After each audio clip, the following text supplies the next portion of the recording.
기도드리겠습니다.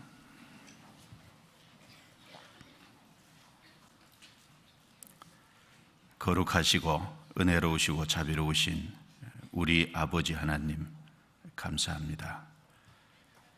죄 많은 저희들, 허물 많고 연약한 저희들을 주님의 보혈로 구속해 주시고 하나님의 거룩한 잔으로 삼아 주시며 썩지 않고 더럽지 않고 쇠하지 아니하는 하늘에 속한 영광스러운 기업을 약속해 주시고 이제 그 소망 가운데 살게 해 주신 것을 진심으로 감사합니다. 잠시 잠깐 오면 다시 오실 주님을 기다리며 살게 해 주신 거 감사합니다. 저희들 아직도 주님 보시기에 너무나 부족하고 또 연약하고 쓰러지고 넘어질 때가 많이 있습니다. 주님께서 능력의 손으로 붙잡아 주시고 우리를 그리스도 안에서 바르게 세워 주옵소서. 오늘 주의 이름으로 한자리에 모이게 도와주신 것을 감사합니다.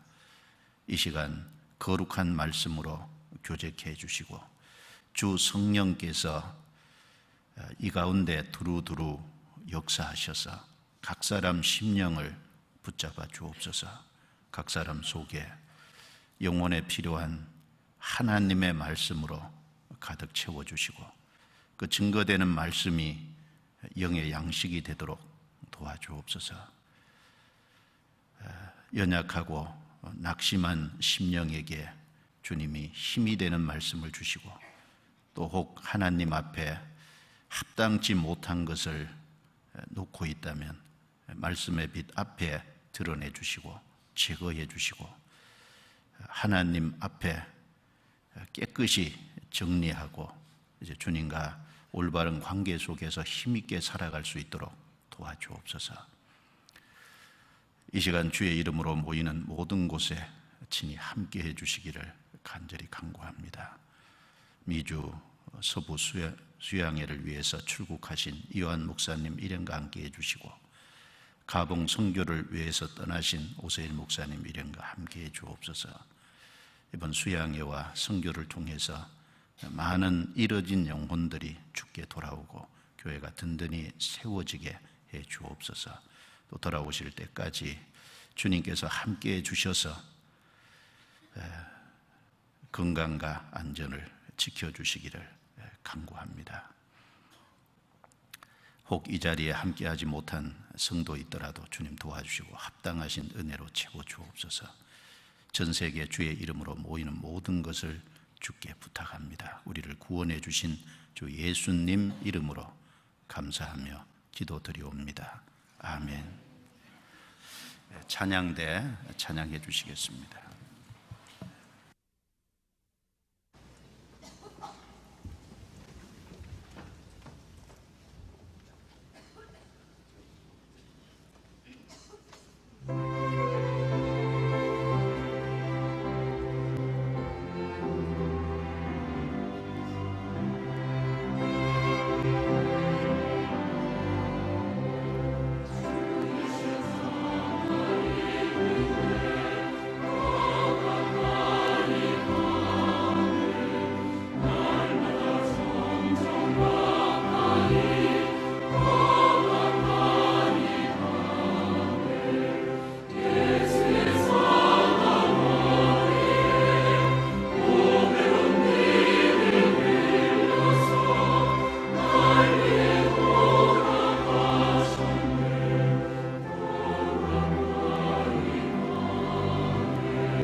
성경 에스겔서 3장을 찾겠습니다.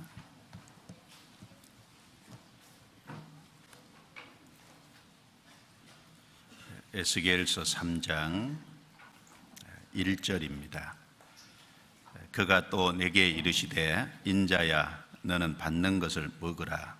너는 이 두루마리를 먹고 가서 이스라엘 족속에 구하라 하시기로 내가 입을 벌리니 내가 그 두루마리를 내게 먹이시며 내게 이르시되 인자야 내가 내게 주는 이 두루마리로 내 배에 넣으며 내 창자에 채우라 하시기에 내가 먹으니 그것이 내 입에서 달기가 꿀 같더라.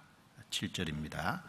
그러나 이스라엘 족속은 이마가 굳고 마음이 강팍하여 내 말을 듣고자 아니하리니 이는 내 말을 듣고자 아니함이니라. 내가 그들의 얼굴을 대하도록 내 얼굴을 굳게 하였고 그들의 이마를 대하도록 내 이마를 굳게 하였으되 내 이마로 화석보다 굳은 금강석 같게 하였으니 그들이 비록 패역한 족속이라도 두려워 말며 그 얼굴을 무서워 말라 하시고 또 내게 이르시되 인자야 내가 내게 이를 모든 말을 너는 마음으로 받으며 귀로 듣고 사로잡힌 내 민족에게로 가서 그들이 듣든지 아니 듣든지 그들에게 고하여 이르기를 주 여호와의 말씀이 이러하시다 하라 하시더라. 건너뛰어서 16절부터 21절까지는 같이 읽겠습니다. 7일 후에 여호와의 말씀이 내게 임하여 가라사대 인자야 내가 너를 이스라엘 족속의 파수꾼으로 세웠으니 너는 내 입의 말을 듣고 나를 대신하여 그들을 깨우치라. 가령 내가 악인에게 말하기를 너는 꼭 죽으리라 할 때에 내가 깨우치지 아니하거나 말로 악인에게 일러서 그 악한 길을 떠나 생명을 구원케 하지 아니하면 그 악인은 그 죄악 중에서 죽으려니와 내가 그 피값을 내 손에서 찾을 것이고 내가 악인을 깨우치되 그가 그 악한 마음과 악한 행위에서 돌이키지 아니하면 그는 그 죄악 중에서 죽으려니와 너는 내 생명을 보존하리라. 또 의인이 그 의에서 돌이켜 악을 행할 때에는 이미 행한 그 의인은 기억할 바 아니라 내가 그 앞에 거치는 것을 두면 그가 죽을지니 이는 내가 그를 깨우치지 않음이라. 그가 그 죄 중에서 죽으려니와 그 핏값은 내가 내 손에서 찾으리라. 그러나 내가 그 의인을 깨우쳐 범죄치 않게 하므로 그가 범죄치 아니하면 정녕 살리니 이는 깨우침을 받음이며 너도 내 영혼을 보존하리라. 거기까지입니다.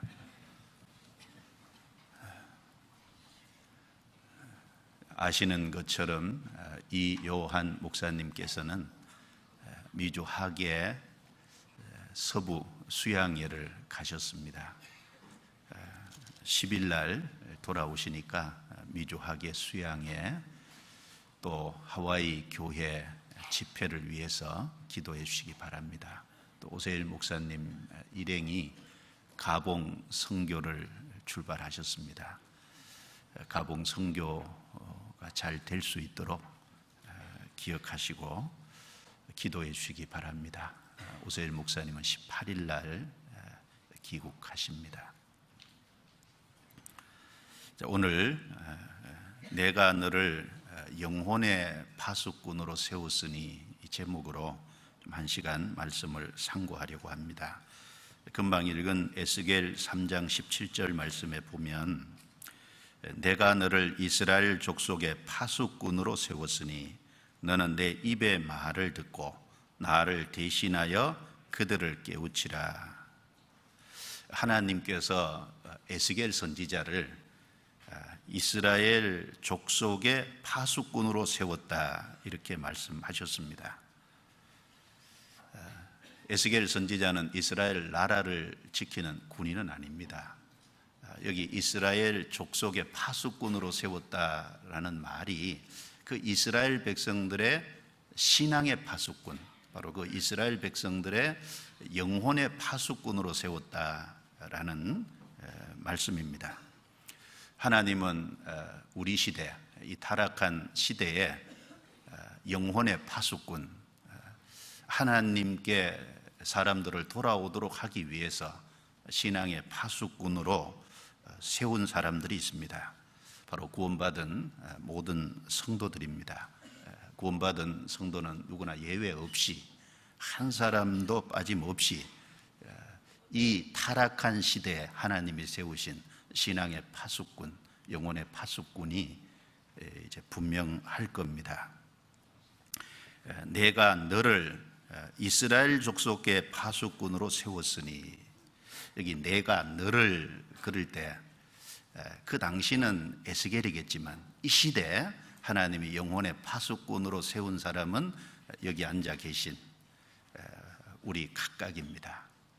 여기 자기 이름을 넣어서 읽어도 틀림없을 겁니다. 내가 너를 영혼의 파수꾼으로 세웠으니, 하나님은 구원받은 우리 각자를 영혼의 파수꾼으로 세웠습니다. 그래서 이런 제목으로 좀 말씀을 상고하려고 하는데, 오늘 좀 상고할 내용을 좀 먼저 말씀드리면, 고대 세계 이제 파수꾼이 어떤 역할을 했는지 좀 살펴보고, 하나님은 이 타락한 이 시대에 영혼의 파수꾼, 신앙의 파수꾼을 필요로 한다는 내용도 좀 생각해 보고, 그럼 어떤 사람이 영혼의 파수꾼이 될 수 있는지 또 생각을 해 봐야 되겠습니다. 그리고 이 영혼의 파수꾼은 어떤 태도와 자세를 가져야 될지도 좀 생각해 보고, 영혼의 파수꾼으로서 지켜야 될 실제 구체적인 내용이 무엇인지 좀 생각을 해 보고요. 영혼의 파수꾼이 반드시 해야 될 주된 일이 있고, 반드시 헤아려야 될 주된 하나님의 뜻도 있을 겁니다. 그리고 이 영혼의 파수꾼이 영혼의 파수꾼의 일을 다 마칠 때 할 수 있는 최고의 말이 있을 겁니다. 그리고 그 영혼의 파수꾼에게 주어지는 영광과 상도 틀림없이 있을 겁니다. 이런 부분을 좀 같이 시간 되는 대로 말씀으로 나눠보고자 합니다.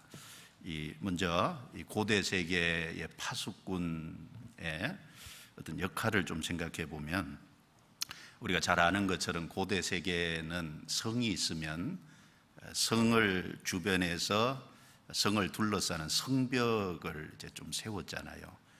이제 성벽이 있으면 적의 공격에서 성을 보호할 수 있고, 또 적은 수의 군사로도 그 적의 공격을 좀 차단할 수 있는, 그래서 성벽이 있는 것과 없는 것은 너무나도 큰 차이가 있습니다. 그래서 고대 세계에 많은 비용과 인력을 들여서 성벽을 쌓았습니다. 그리고 성경 안에도 보면은 이스라엘 백성들이 바벨론의 포로로 잡혀갔다 돌아온 이후에 느헤미야서에 느헤미야 총독을 중심해서 예루살렘을 이제 둘르는 성벽을 건축하는 그 내용이 기록이 되어 있습니다.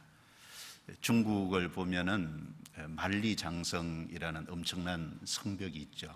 중국 바깥에 쳐들어오는 흉노족의 침입을 막기 위해서 엄청난 비용과 인력을 동원해서 그 만리장성을 세우지 않습니까? 고대 바벨론 제국 같은 경우는 그 바벨론 제국 도시를 둘러싸는 큰 성벽을 만들었는데, 성벽이 이중으로 되어 있었다고 그러고요. 내벽과 외벽의 성벽이 있는데 내벽의 폭이 무려 6.5m, 그리고 외벽의 폭이 두께죠 3.5m가 되는, 이 성벽의 폭이 6.5m가 되면 4마리의 말이 끄는 마차가 서로 교행을 할 수 있는 엄청난 두께의 성벽을 인력과 물자를 동원해서 그런 걸 세우는 이유는 적의 공격에서 보호하고자 하는 겁니다. 그리고 그 성벽 위에는 초소들이 있고, 그 초소를 방비하는 파수꾼들이 이제 있잖아요. 그래서 이 파수꾼들이 하는 역할은 낮에 성문이 열려 있을 때는 성에 드나드는 사람과 물자들을 이제 관리하지 않습니까? 혹시 나쁜 의도로 성에 들어오는, 또 들어와서는 안 될 것이 성에 들어오지 못하도록 지키는 일을 하고, 밤에는 적의 공격이 있을 것을 방어하는 그런 일을 합니다. 그리고 이 성을 지키는 군사들은 백성 중에서도 선별이 된 사람이잖아요. 그리고 이 초소를 방비하는 사람은 그 군사들 중에서도 특별히 이제 뽑힌 사람들이 이 파수꾼의 역할을 했습니다.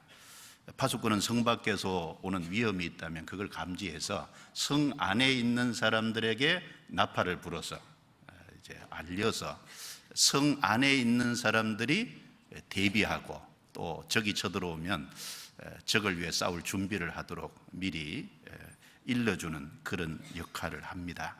만약에 이 파수꾼이 역할을 잘 하지 않아서 그 적이 쳐들어오는데도 경고의 나팔을 불지 못하면 자기의 생명뿐 아니라 성 안에 모든 사람들이 한꺼번에 생명을 잃을 수도 있는, 그래서 이 파수꾼의 역할은 아주 중요합니다. 그래서 이 파수꾼은 성 안에 있는 사람들의 생명과 안전을 책임지는 사람들이라고 할 수 있겠죠. 이 파수꾼들이 하는 일은 바깥에서 적이 쳐들어오면 그 경고의 나팔을 불어서 대비하는 그런 일도 하고, 또 이 성이 포위되어 있을 때 적에게 이제 참 위급하잖아요. 그런데 아군이 군대를 모아서 적의 후방을 향해서 공격해 올 때, 그것도 성벽 위에 초소에서 멀리 볼 수 있잖아요. 이제 그런 것이 있다면 그 기쁜 소식도 성 안에 있는 사람들에게 일러서, 적에 포위되어 있으니까 두려움에 쌓여 있을 텐데 아군이 온다는 소식을 들을 때 얼마나 이제 기쁘고 용기 백배하지 않겠어요? 그래서 힘을 내도록 하는 어떤 나쁜 소식이나 좋은 소식이나 그런 것들을 일러주는 그런 역할을 이제 합니다. 이제 우리 시대 파수꾼 보면 나라를 지키는 군인들도 파수꾼이고요. 그리고 은행을 이제 경찰 제복을 입고 있는 이제 그런 분도 파수꾼이라고 할 수 있고, 아파트 경비원도 파수꾼이겠죠. 다 이제 일종의 파수꾼이라고 할 수 있는데, 이 파수꾼이 하는 역할들이 그런 겁니다. 타락한 이 세상, 아담 이래로 이 세상은 이제 죄가 들어왔고, 그리고 마귀가 역사하고 있습니다. 그래서 마귀가 역사하는 이 세상, 타락한 이 세상에는 항상 그 하나님 앞에 신앙을 세우려고 애쓰는, 그 영혼을 걱정하고 영혼을 바르게 건지고 세우는 일을 하는 파수꾼이 필요합니다. 과거에도 그렇고 지금도 그렇습니다. 이스라엘 족속에게 에스겔을 파수꾼으로 세웠던 것처럼 이 시대도 파수꾼이 필요로 하죠. 에스겔 3장 17절 다시 보겠습니다. 에스겔 3장 17절, 인자야 내가 너를 이스라엘 족속의 파수꾼으로 세웠으니 너는 내 입의 말을 듣고 나를 대신하여 그들을 깨우치라. 에스겔 선지자는 이스라엘 족속의 파수꾼으로 세워졌습니다. 에스겔 시대에 이스라엘 사람들은 하나님을 등졌죠. 그리고 우상을 숭배했습니다. 그렇게 하다가 하나님이 바벨론을 끌어들여서 이스라엘을 하나님이 심판을 하셨잖아요. 이 내용은 유다 19대 왕 여호야긴 왕 때 바벨론이 이스라엘 쳐들어왔고, 그리고 그 바벨론의 침공으로 예루살렘에 있는 사람들 일부가 포로로 잡혀서 바벨론으로 이주가 됐어요.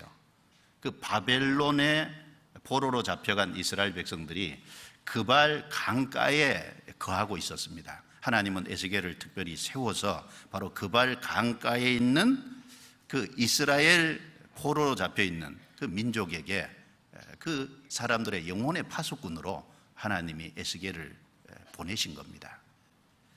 그래서 이 에스겔서 1장에 보시면 한번 찾아보죠. 1장 1절입니다.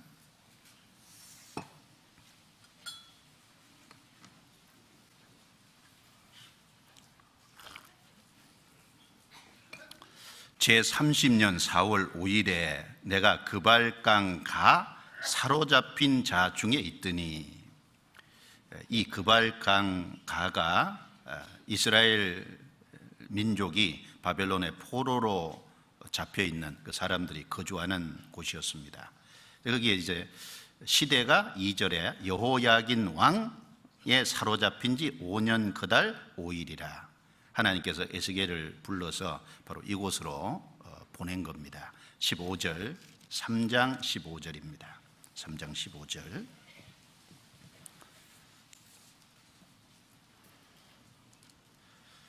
이에 내가 델 아빕에 이르러 그 사로잡힌 백성 곧 그발강 가에 거하는 자들에게 나아가 그 중에서 민답히 7일을 지내니라.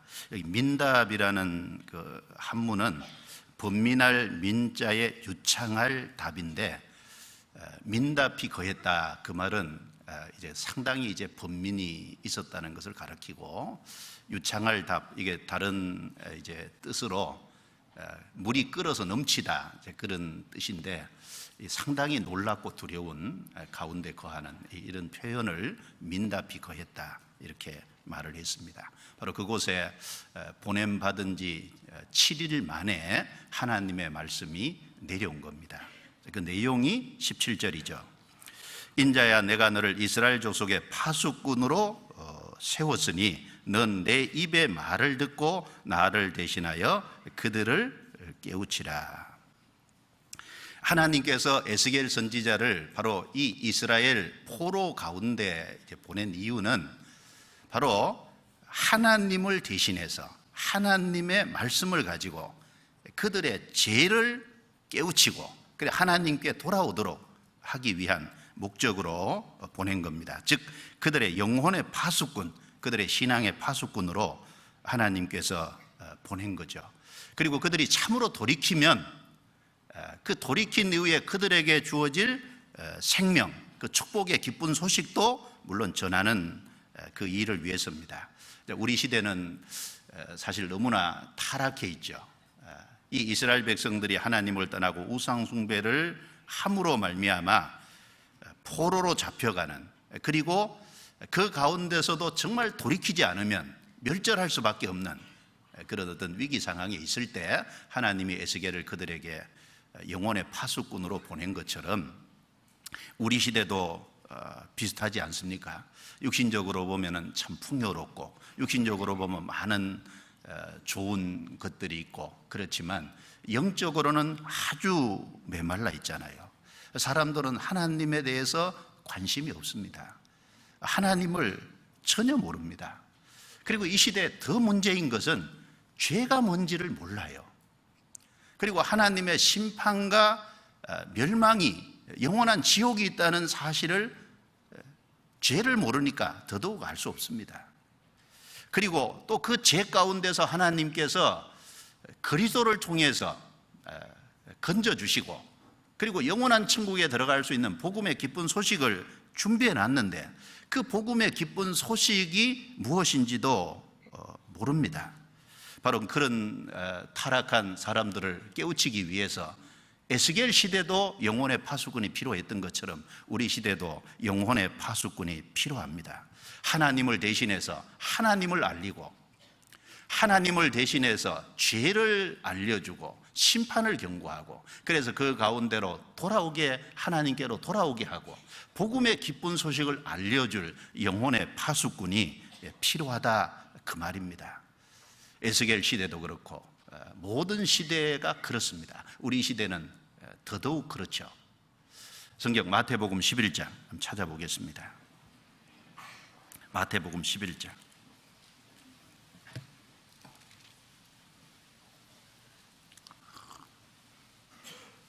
예수님이 이스라엘 땅에 오셨을 때 이스라엘 백성들의 상태가 어땠느냐, 여기 이제 한마디로 정리할 수 있습니다. 11장 16절 17절입니다. 같이 읽겠습니다. 이 세대를 무엇으로 비유할꼬? 비유컨대 아이들이 장터에 앉아 제 동물을 불러 가로되 우리가 너희를 향하여 피리를 불어도 너희가 춤추지 않고 우리가 애곡하여도 너희가 가슴을 치지 아니하였다 함과 같도라. 이 세대를 무엇으로 비유할꼬? 예수님이 이스라엘 땅에 오셨을 때 그 시대 사람들을 이렇게 비유하면 딱 적당하다는 겁니다. 어린아이들이 장터에 앉아서 제 동물을 불러 우리가 너희를 향하여 피리를 불어도 너희가 춤추지 않고 애곡하여도 가슴을 치지 않는다. 피리를 부르면 즐거워지고 흥이 나고 춤을 춰야 되잖아요. 그리고 애곡을 하면은 같이 마음 아파하고 이제 안타까워해야 되는데 피리를 불어도 즐거워하는 것이 전혀 없고 감각이 없는 겁니다. 애곡하여도 가슴을 치지 않는. 세례 요한이 이스라엘 땅에 와서 회개하라고, 죄가 있다고, 하나님의 임박한 진노가 있다고, 회개하지 않는 사람은 도끼가 나무 삐리에 놓여서 열매 맺지 않는 나무는 찍혀 불에 던지우리라고, 하나님께서 키를 들고 타작마당을 정하게 하시고 알곡은 모아 곡간에 들이고 쭉정이는 꺼지지 않는 불에 태우시리라고, 회개하라고 아무리 외쳐도 그들은 자기들 죄에 대해서 애통해하고 심판받고 지옥 가는 거기에서 두려워하지 않는 겁니다. 그리고 예수님은 복음의 기쁜 소식을 가지고 왔잖아요. 예수님이 십자가에서 완성한 복음은 인간에게 유일한 희망이고 소망입니다. 그런데 그 복음의 기쁜 소식, 바로 그리스도가 자기들 앞에 와 계셔도 그 그리스도가 누군지도 모르고 그리스도로 말미암아 주어질 복음도 모르고 기뻐할 줄도 모르는 그 예수님 당시의 이스라엘 백성들의 모습이나 우리 시대 이 세상 사람들의 모습이나 다르지 않습니다. 세상을 산무시대라 그렇잖아요. 무기력하고 무관심하고 무의미의 시대다 이렇게 말합니다. 세상 사람들은 하나님에 대해서, 진리에 대해서 관심이 없습니다. 그리고 사람의 삶의 의미가 뭔지, 목적이 뭔지 그런 것에 별로 관심이 없습니다. 텔레비전 프로그램도 보면 거의 재미있고 즐거운 오락 중심으로 흘러가고, 무엇이 재미있냐 재미아니냐 오직 거기에만 관심이 있는 것 같습니다. 사람이 바른 길이 무엇인지, 진리가 뭔지, 사람의 목적이 뭔지 그런 것에 대해서는 전혀 관심이 없습니다. 바로 그런 타락한 시대, 바로 그런 시대를 위해서 영혼의 파수꾼이 필요한 겁니다. 그들의 신앙을 세워줄, 그들이 하나님께 돌아오게 할 수 있는 그런 신앙의 파수꾼, 영혼의 파수꾼이 우리 시대도 필요합니다. 그러면 어떤 사람이 신앙의 파수꾼이 될 수 있을까요? 하나님은 타락한 이스라엘 백성들을 위해서 에스겔을 이스라엘 민족의 영혼의 파수꾼으로 세웠습니다. 하나님이 왜 에스겔을 세웠는지를 보면 어떤 사람이 신앙의 파수꾼이 될 수 있는지, 어떤 사람이 영혼의 파수꾼이 될 수 있는지를 우리는 좀 생각을 할 수 있겠습니다. 에스겔 선지자는 그 타락한 이스라엘 백성들 중에서 특별히 구별된 사람입니다. 에스겔은 자기 영혼을 소중하게 잘 지키는 사람입니다. 에스겔은 그 타락한 이스라엘 백성들 사이에서 하나님을 향한 확실한 신앙을 가지고 있는 사람이었습니다. 그리고 우리가 에스겔 3장에서 읽은 대로 에스겔은 하나님의 두루마리를 받아먹은 사람인 거예요. 그래서 하나님께서 에스겔을 영혼의 파수꾼으로 세운 겁니다. 성경 찾아보겠습니다. 에스겔 4장, 교동문으로 읽었던 곳 찾아보겠습니다. 13절 14절.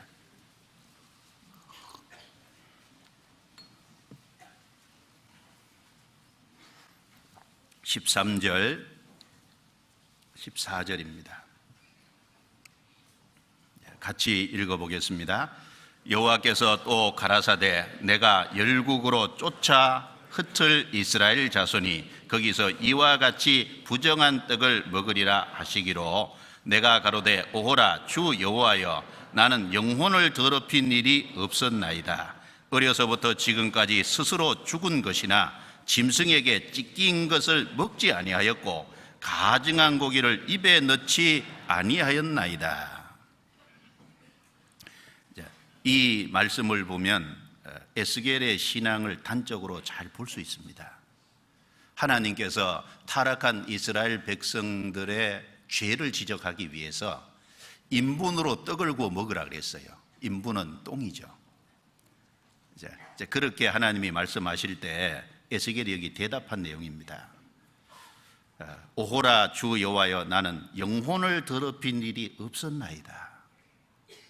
어려서부터 지금까지, 그렇죠, 어려서부터 지금까지 나는 내 영혼을 더럽힌 적이 없습니다.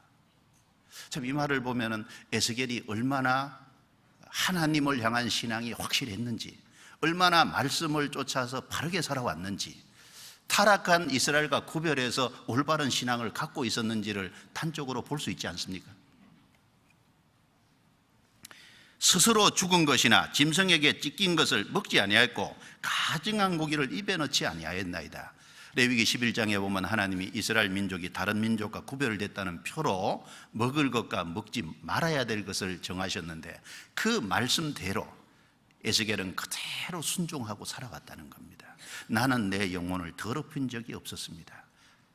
에스겔은 이스라엘 민족이 다 타락을 했지만 그 시대에 정말 하나님을 향한 확실한 신앙을 갖고 하나님 말씀을 붙잡고 하나님의 말씀대로 순종해 살기를 정말 바랐던 사람입니다.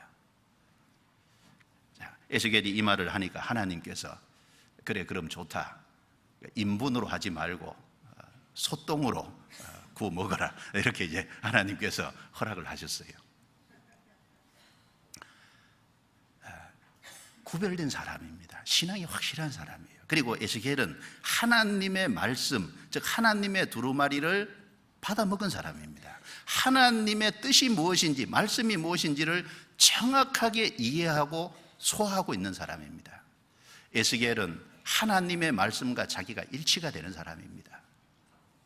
에스겔서 2장 보겠습니다. 8절. 2장 8절 제가 읽겠습니다. 인자야, 내가 내게 이르는 말을 듣고 그 패역한 족속 같이 패역하지 말고 내 입을 벌리고 내가 내게 주는 것을 먹으라 하시기로, 내가 보니 한 손이 나를 향하여 펴지고 그 손에 두루마리 책이 있더라. 그가 그것을 내 앞에 펴시니 그 안팎에 글이 있는데 애가와 애곡과 재앙의 말이 기록되었더라. 하나님께서 내가 내게 주는 것을 먹어라, 하나님이 이제 펼쳐주시는 걸 보니까 그 두루마리 책인데, 그 두루마리 책의 안팎에 애가와 애곡과 재앙의 말이 기록되었더라. 바로 이스라엘 민족의 심판에 대한 내용이 기록된 그 심판의 책입니다. 3장 1절 그가 또 내게 이르시되, 인자야, 너는 받는 것을 먹으라. 너는 이 두루마리를 먹고 가서 이스라엘 족속에게 고하라 하시기로, 내가 입을 벌리니 그가 그 두루마리를 내게 먹이시며 내게 이르시되, 인자야, 내가 내게 주는 이 두루마리로 내 배에 넣으며 내 창자에 채우라 하시기에 내가 먹으니 그것이 내 입에서 달기가 꿀 같더라. 그 하나님이 주시는 심판의 책을 입을 벌리고 받아 먹었어요. 그래서 이 배에 채우고 창자에 채우라, 이제 완전히 들어가서 자기 것이 된 겁니다. 그리고 그것을 받아 먹으니까 입에는 달기가 꿀 같더라 그랬어요. 이 비슷한 말씀이 요한계시록 10장에 나와 있죠. 사도 요한도 하나님이 주시는 두루마리 책을 받아 먹었어요. 요한계시록 10장을 보겠습니다.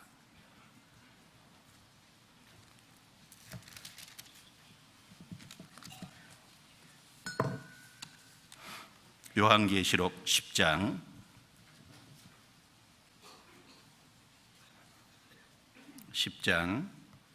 8절부터 제가 읽겠습니다. 하늘에서 나서 내게 들리던 음성이 또 내게 말하여 가로되, 내가 가서 바다와 땅을 밟고 섰는 천사의 손에 펴 놓인 책을 가지라 하기로, 내가 천사에게 나아가 작은 책을 달라 한즉 천사가 가로되, 갖다 먹어버리라. 내 배에는 쓰나 내 입에는 꿀같이 달리라 하거늘, 내가 천사의 손에서 작은 책을 갖다 먹어버리니 내 입에는 꿀같이 다나 먹은 후에 내 배에서는 쓰게 되더라. 저가 내게 말하기를, 내가 많은 백성과 나라와 방언과 임금에게 다시 예언하여야 하리라 하더라. 여기 사도 요한도 하늘과 땅을, 바다와 땅을 밟고 선 천사의 손에 펴 놓인 책을 받아 먹었어요. 이 무슨 책일까요? 물론 이것도 심판의 책입니다. 에스겔이 받아 먹은 애가와 애곡하는 그런 이제 전쟁에 대한, 심판에 대한 그 내용도 그 당시 이스라엘 백성들을 심판하는 것과 관련된 심판의 책인 동시에, 이것은 사도 요한이 받아먹은 이 심판의 책은 마지막 이 땅에 있을 하나님의 심판에 대해서 기록된 심판의 책입니다. 그걸 받아먹은 거예요. 받아먹었는데 입에는 꿀같이 단데 속에는 쓰다 그랬어요. 왜 입에는 단데 속은 쓸까요? 물론 심판의 책이긴 하지만 하나님의 말씀입니다. 그 하나님의 뜻을, 하나님이 작정하신 계획을 알게 된다는 것에는 기쁨이 있는 거예요. 그러나 그게 심판의 책이잖아요. 심판의 책이기 때문에 그것이 쓴 겁니다. 그리고 그 심판의 책을 받아서 소화해서 먹은 동시에 그건 자기 것만을 위한 게 아니고 그걸 예언하여야 하리라. 그걸 이제 전해야 되는데 심판을 좋아하는 사람은 없잖아요. 그러니까 그 심판을 책을 먹고 그걸 전하는 가운데 받을 고통과 고난과 역경과 핍박과 환난이 있기 때문에 배에서는 쓰다, 이렇게 말을 했습니다. 자, 에스겔 선지자는 그 타락한 그 이스라엘 백성들 사이에서 특별히 구별된 사람, 그리고 영혼을 깨끗이 지켜온 사람, 하나님 앞에 확실한 신앙을 가진 사람, 그리고 하나님의 두루마리를 받아먹은 사람이었어요. 그 사람을 하나님이 영혼의 파수꾼으로 세웠습니다. 하나님은 어떤 사람을 영혼의 파수꾼으로 세우는지 우리가 좀 생각해 볼 수 있죠. 바로 신앙이 확실하고 이 세상에서 구별된 사람, 자기 영혼을 깨끗이 지키는 사람, 그리고 이 두루마리를 받아먹은 사람, 하나님의 말씀을 받아서 그 말씀의 뜻을 이해하고 깨달은 사람, 그 사람을 통해서 하나님께서 또 일을 하십니다. 그런 사람을 영혼의 파수꾼으로 세우신다는 것을 우리가 알 수 있는 거예요. 그러면 그런 사람들이 누굽니까? 여기 앉아 계신 여러분이잖아요. 구원받은 사람이잖아요. 구원받은 사람은 이 타락한 세상에서 주님이 피로, 주님의 속죄로 구별시켜 주신 사람이잖아요. 그리고 구원받은 사람은 하나님의 두루마리를 받아먹은 사람 아닙니까?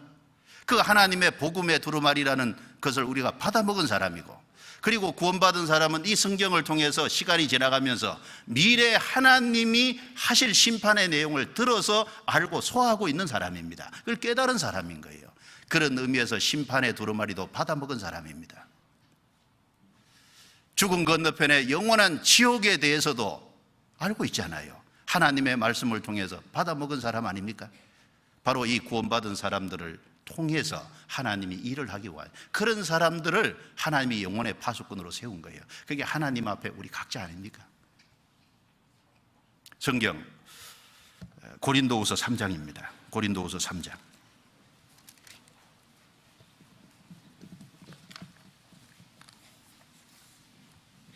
3장 3절입니다.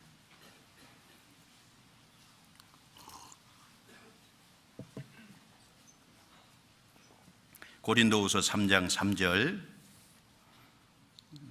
같이 읽겠습니다. 너희는 우리로 말미암아 나타난 그리스도의 편지니 이는 먹으로 쓴 것이 아니요 오직 살아계신 하나님의 영으로 한 것이며 또 돌비에 쓴 것이 아니요 오직 육의 신비에 한 것이라. 구약 십계명은 두 돌비에 기록이 됐습니다. 그러나 신약의 하나님의 은혜의 법, 속죄의 법은 성령으로 말미암아 육의 신비, 우리 영혼 속에 기록이 된 겁니다.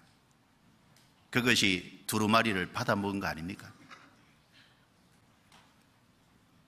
육의 신비에 기록이 된 거예요. 이것은 예수님의 피의 법이 우리 속에 기록이 된 겁니다. 이 성도는 죄가 예수님의 피로 확실히 사해졌다는 그 하나님의 법을 마음과 생각에 깨달은 사람이잖아요. 그 영혼 속에 새겨져 있는 사람이라고 할 수 있습니다. 타락한 이 세상을 위한 하나님의 비밀이 뭡니까? 곧 그리스도입니다. 성도는 그리스도의 법을 알고 있는 사람입니다. 그리스도가 이루신 속죄를 알고 있고 그리스도가 모든 것의 해답이라는 것을 알고 있는 사람이잖아요. 성경 골로새서 1장입니다. 골로새서 1장. 골로새서 1장 26절 27절입니다. 이 비밀은 만세와 만대로부터 오므로 감추었던 것인데 이제는 그의 성도들에게 나타났고 하나님이 그들로 하여금 이 비밀의 영광이 이방인 가운데 어떻게 풍성한 것을 알게 하려 하심이라. 같이 읽습니다. 이 비밀은 너희 안에 계신 그리스도니 곧 영광의 소망이니라. 하나님 앞에 감추었던, 만세와 만대로부터 감추었던 비밀, 이 세상을 창조하시기 전에 먼저 계획이 세워졌던 그 비밀, 바로 그 그리스도잖아요. 그리스도는 우리 소망의 영광이니라. 그리스도는 우리의 소망이 되셨고 그리스도는 우리의 영광이 되셨잖아요. 우리는 그 그리스도를 깨달은 사람입니다. 2장 2절. 이는 저희로 마음의 위안을 받고 사랑 안에서 연합하여 원만한 이의 모든 부요에 이르러, 같이 읽습니다. 하나님의 비밀인 그리스도를 깨닫게 하려 함이라. 하나님의 비밀인 그리스도입니다. 3절에는 그 안에는 지혜와 지식의 모든 보화가 감추어져 있느니라. 지혜와 지식의 모든 보화가 되는 바로 그 그리스도. 이 그리스도를 우리는 받은 사람입니다. 그런 의미에서 그 성경에 그리스도라는 비밀이 있고 그 그리스도를 우리가 봤다는 의미에서 두루마리를 먹은 사람이라고 할 수 있겠죠. 이제는 그것을 전해야 되잖아요. 골로새서 4장 3절입니다. 4장 3절 같이 읽겠습니다. 또한 우리를 위하여 기도하되 하나님이 전도할 문을 우리에게 열어주사 그리스도의 비밀을 말하게 하시기를 구하라. 내가 이것을 인하여 매임을 당하였노라. 자, 전도할 문을 우리에게 열어주사 그리스도의 비밀을 말하게 하시기를 구하라. 사실은 감춰져 있죠. 그 감춰져 있는 것을 열어서 깨닫게 해주지 않으면 아무도 깨달을 수 없습니다. 말하게 하시기를 구하라. 내가 이것을 인하여 매임을 당하노라. 이 골로새서를 기록할 때 바울은 로마 옥중에서 이것을 기록하고 있잖아요. 그리고 구원받은 사람들은 장래의 일도 깨달은 사람이잖아요. 요한복음 16장 13절에 그러하나 진리의 성령이 오시면 그가 너희를 모든 진리 가운데로 인도하시리니 그가 자의로 말하지 않고 오직 듣는 것을 말하시며 장래의 일을 너희에게 알리시리라. 자, 성령이 우리 속에 오셨고 성령이 오심으로 말미암아 진리 가운데 인도할 뿐 아니라 장래의 일을 너희에게 알리시리라. 자, 앞으로 세상이 어떻게 될 미래의 심판에 대한 것도 자세히 들었잖아요. 그리고 그리스도가 다시 재림하실 것도 확실히 들었잖아요. 죽음 건너편의 영원한 세계에 대한 것도 하나님 우리에게 깨닫게 해주셨잖아요. 그런 의미에서 그 장래의 모든 것에 대한 것도 구원받은 사람은 받아 먹은 사람입니다. 타락한 이 시대에서 우리를 주님의 피로 속죄해 주시고 구별시켜 주셨고 하나님을 모르는 이 세상에서 하나님을 향한 신앙을 갖게끔 도와주셨고 그리고 우리에게 이 성경의 말씀 안에 많은 비밀의 두루마리를 받아먹게 했잖아요. 왜 받아먹게 했습니까? 자기만을 위한 겁니까? 입에는 달되 속에는 쓰다 그랬죠. 먼저 배와 창자에 채우라는 그것이 자기 것이 돼야 된다는 겁니다. 자기 것이 됐으면 그 쓰다는 이유는 그것을 다시 전해야 되잖아요. 전하는 데는 쉽지 않습니다. 우리가 복음을 전하는데 대부분은 거절합니다. 그리고 오랜 씨름 가운데 싸움 가운데 전하잖아요. 어느 누가 내가 복음 들을게, 나 좀 구원받고 싶은데 구원받도록 도와달라고 찾아와서 사정하고 조르는 사람 있어요? 그런 사람 아무도 없습니다. 수양에 가자고 하면은 그 계속 씨름해야 되잖아요. 근데 내가 수양에 갈게 자원해서 나서는 사람 있어요? 없습니다. 자, 그러니까 영혼의 파수꾼이 필요한 거예요. 그러니까 신앙의 파수꾼이 필요해요. 바로 그 타락한 이 시대의 신앙의 파수꾼으로 바로 나를 세웠다는 거예요. 내가 너를 영혼의 파수꾼으로 세웠다. 이 말씀이 마음에 새겨졌으면 좋겠어요. 우리 각각 내가 너를 영혼의 파수꾼으로 세웠다. 우리는 이 시대에 영혼의 파수꾼으로 세움받은 사람입니다. 그러면 그 영혼의 파수꾼으로서 기본적인 가져야 될 태도와 자세는 어떤 것이 있을까요? 몇 가지를 좀 생각을 해볼 수 있을 거예요. 먼저 이 영혼의 파수꾼은 자기 생활에 얽매이면 안 됩니다. 성경 한번 찾아보죠. 디모데후서 2장입니다. 디모데후서 2장.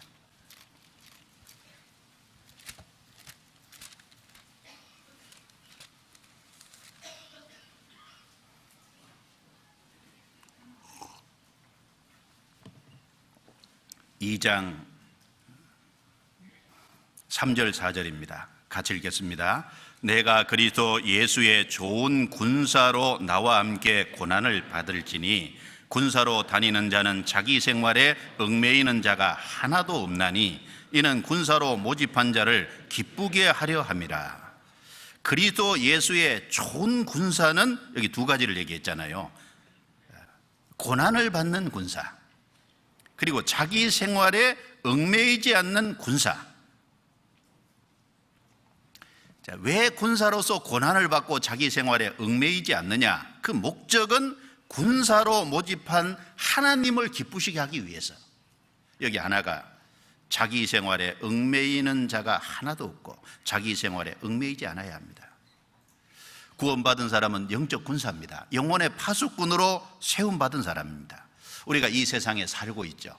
우리가 다니는 직장이 있죠. 우리가 있어야 될 가정이 있습니다. 그래서 구원받은 이 영혼의 파수꾼도 이 세상 일에서 자유로울 수 없습니다. 우리가 열심히 직장에서 일을 하고 수입을 벌고 그리고 그 가정을 책임지고 그 해야 될 일을 다 해야 됩니다.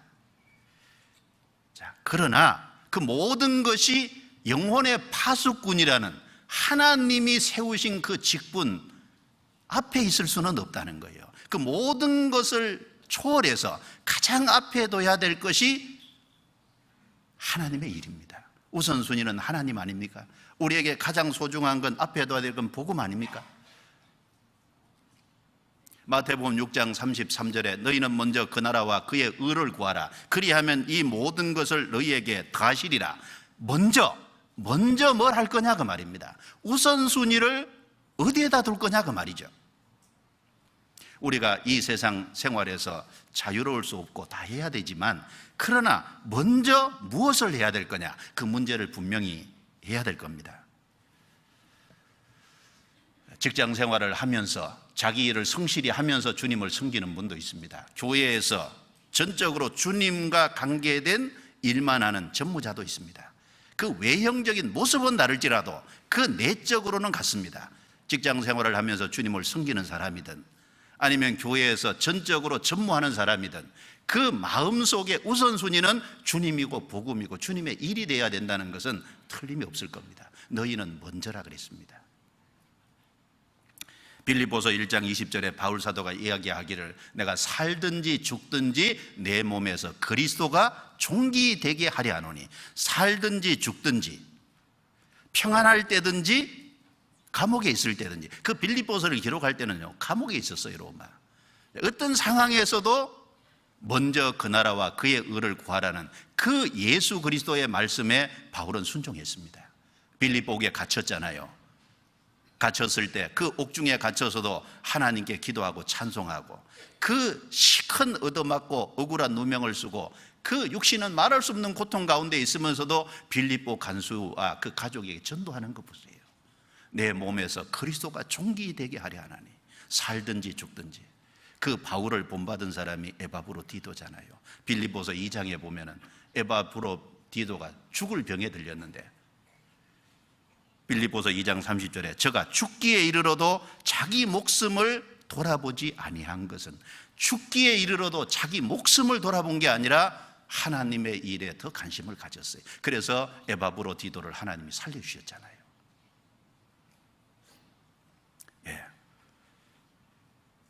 먼저는 주님이 돼야 됩니다. 먼저는 복음이 돼야 됩니다. 먼저는 그의 나라와 그의 의를 구하는 것이 돼야 됩니다. 우리 하계 수양회를 앞두고 있죠. 먼저 뭐가 돼야 되겠습니까? 먼저는 주님의 일이 돼야 될 거예요. 먼저는 복음이 돼야 될 겁니다. 먼저는 그의 나라와 그의 의를 확장하는 것에 우리의 마음이 가 있어야 될 겁니다. 어쩔 수 없이 못 가는 경우도 있겠죠. 그러나 못 가더라도 우리 마음은 거기 가 있어야 되지 않겠어요? 못 가더라도 우리 기도는 그곳을 향하고 있어야 되지 않겠습니까?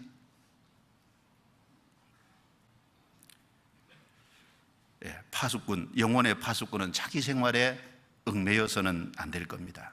그리고 영혼의 파수꾼은 믿음의 근거에서 정직해야 됩니다. 파수꾼은 오는 위험을 정직히 성 안에 있는 사람들에게 고해줄 수 있어야 될 거예요. 하물며 영혼의 파수꾼은 더더욱 그렇지 않겠습니까? 에스겔 선지자는 이스라엘 백성들에게 죄를 알리고 그리고 심판이 있는 것을 경고했습니다. 그리고 죄에서 돌이킬 것을 권고했어요. 죄와 심판과 형벌의 얘기는 사람들이 듣기를 싫어하는 내용입니다. 그러므로 죄와 심판을 경고하는 것은요, 어려운 일입니다. 죄와 심판을 경고하는 그 가운데는요, 박해와 환난과 핍박과 고난과 희생이 있을 수밖에 없는 거예요. 그래서 사람들은, 거짓 선지자는 죄와 심판을 정확하게 정직하게 구하기보다는요, 화평을 먼저 얘기하는 거예요. 왜? 사람들이 그걸 싫어한다는 걸 아니까. 정직한 것을 구하지 않고 거짓된 것, 사람들이 듣기 좋아하는 말, 화평을 얘기합니다. 성경 예레미야 28장입니다. 예레미야 28장 찾아보죠.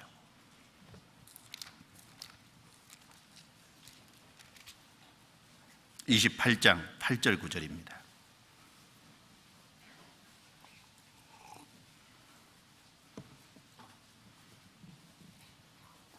8절 9절 같이 읽겠습니다.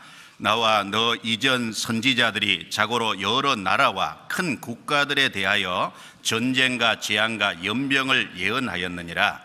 평화를 예언하는 선지자는 그 예언자의 말이 응한 후에야 그는 진실로 여호와의 보내신 선지자로 알게 되리라 그랬습니다.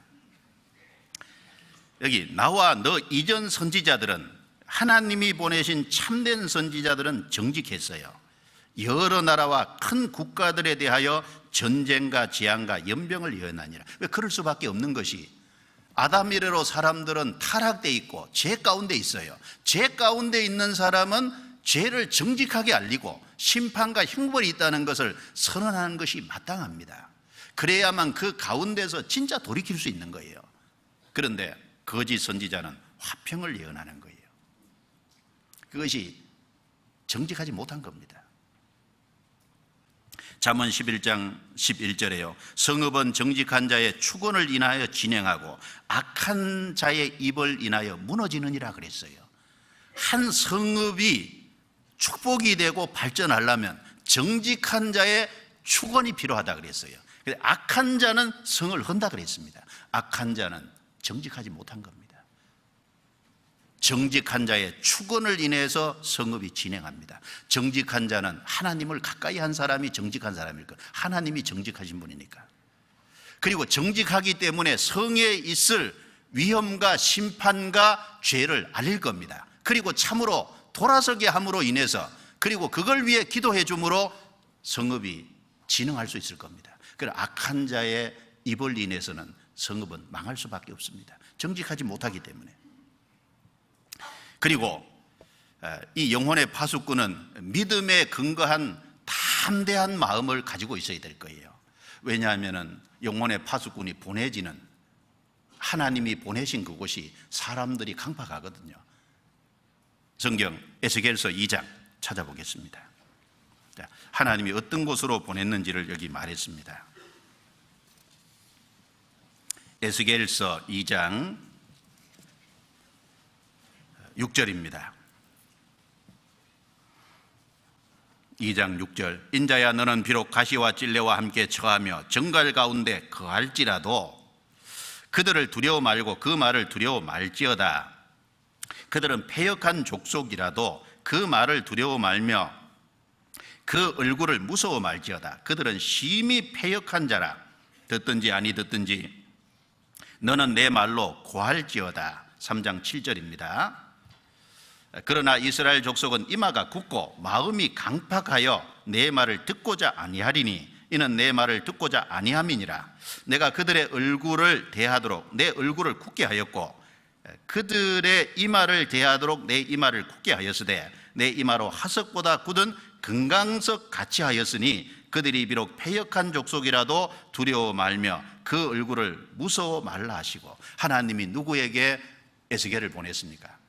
영혼의 파수꾼인 에스겔을 보냈냐 하면 이마가 굳고 마음이 강팍한 사람들, 하나님의 말씀을 참으로 듣기 싫어하는 사람들, 마음이 너무너무 단단해서 금강석 같은 사람들. 금강석이 다이아몬드잖아요.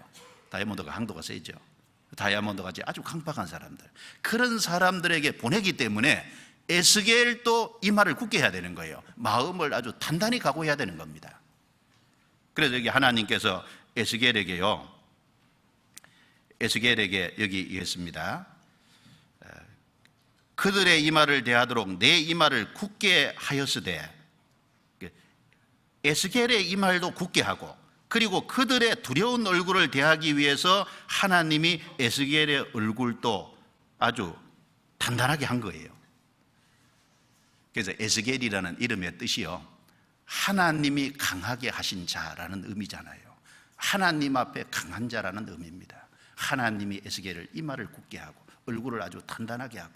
왜?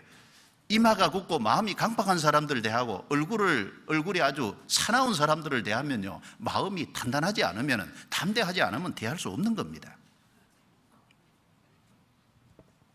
하나님이 이 시대에 이마가 굳고 마음이 강팍한 사람들에게 영혼의 파수꾼인 구원을 받은 사람들을 보낸 거 아닙니까? 그러려면 우리는 어떻게 해야 될까요? 마음이 담대해야 될 겁니다. 마음이 담대하지 않으면 입 한마디 뗄 수 없을 거예요. 성경 마태복음 10장입니다.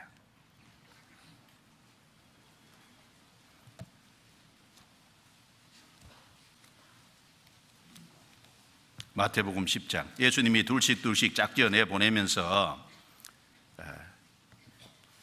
사도들에게 이런 말씀을 하셨습니다.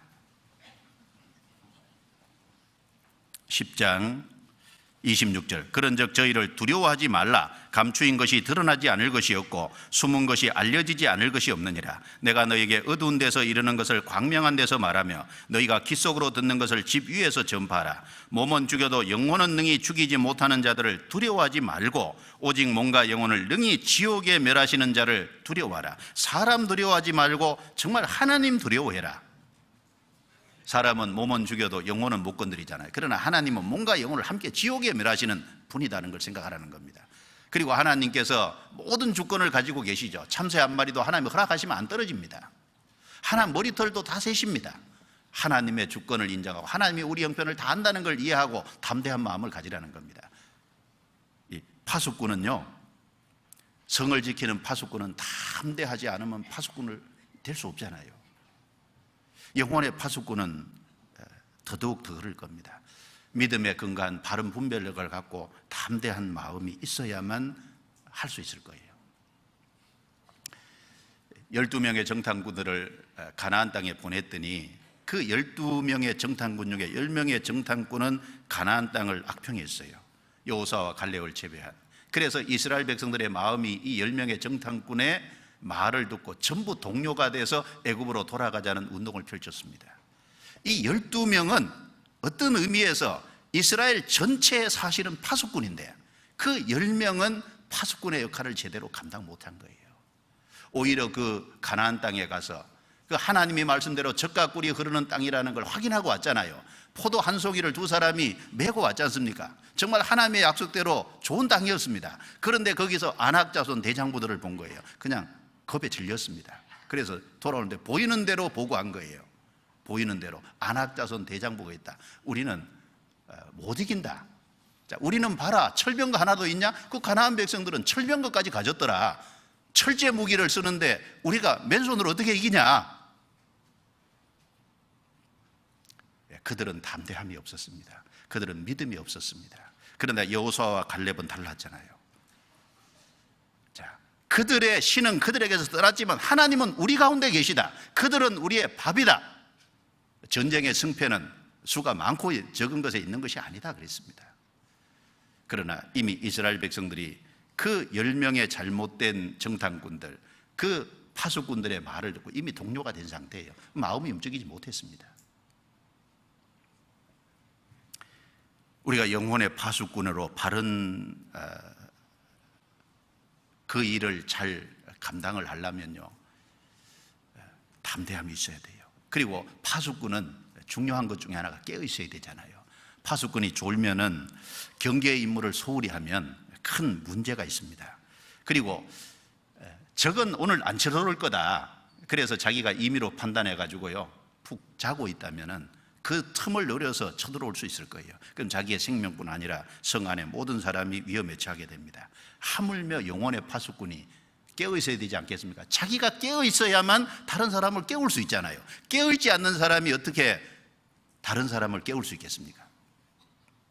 그래서 베드로전서 5장 8절에 근신하라 깨어라 너희 대적 마귀가 우는 사자같이 두루다니며 삼킬 자를 찾나니 너희는 믿음을 굳게 하여 저를 대적하라 라고 말씀했습니다. 근신하라 깨어라 그랬잖아요.